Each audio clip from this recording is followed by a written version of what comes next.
the way things were, when I started as opposed to how they are now, artistically I don't think they've changed much. I think artistically they're still the same goal. Organizational-wise, it's definitely, obviously has changed. We went from a little small basement theater over at Astor Place to, a worldwide, corporate type of show. Boston opening was huge because beyond that it was just New York. When we opened in Boston, and at that point I would have said when they opened in Boston.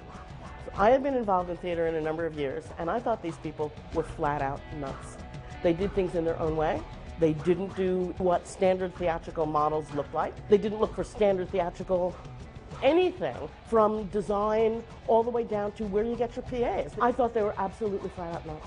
When I came on was a really transitional time for the company. It was right before we were opening Chicago, and it was all about templatizing who we were, creating a handbook for the very first time. I was coming on to create an HR department, which was very controversial. People didn't know where I fit in and were worried that function was taking away from other people's responsibilities. So it was this weird mix of good and bad, yet at the same time seemingly symbolic of corporatization and becoming some sort of scary beast, or something different than this family type environment that we had been. About a year in, I think people really saw more of the value and help, and I understood my place within it too, which was great. The real turning point for me would have been in December of '96 when we went on this retreat down to this plantation in Florida, White Oak, and we hired some consultants to come and talk to us about and help us talk about what we needed to do to become a company and help us decide what kind of company we wanted to become. And that was the moment at which we started to spend time thinking about mission, vision, values, to start thinking about corporate structures. How did we want our company to run? To start thinking about evaluation, roles, job descriptions, all of these things, benefits.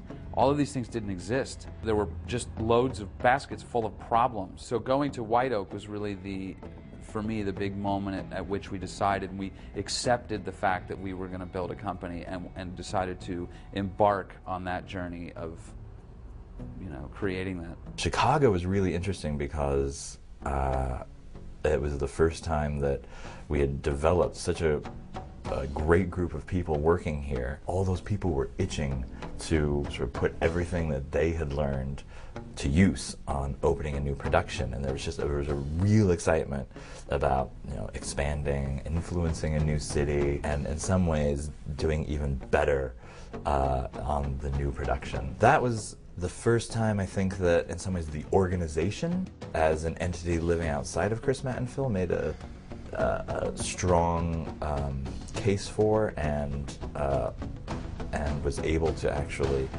make something happen. And that's, for me, when Blue Man Production really started in and of itself. Actually went out there, did it, was more successful. I think a really seminal moment. An incredible performance by Blue Man Group.